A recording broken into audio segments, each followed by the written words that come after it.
saya pribadi meminta maaf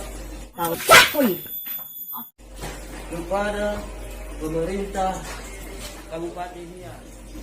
Saya yang bernama Ali Syukri Lawan, warga Desa Irikodi Sumelebele, Kecamatan Sumelebele, Kabupaten Nias.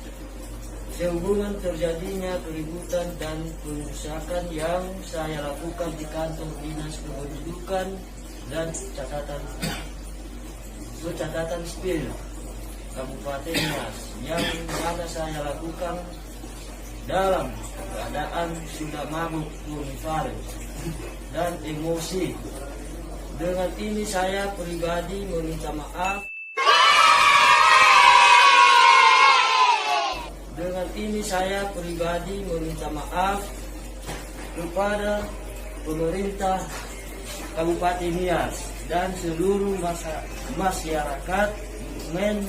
Saya sebenarnya sudah saya terima dan saya berjanji tidak akan mengulangi perbuatan itu lagi. Terima kasih.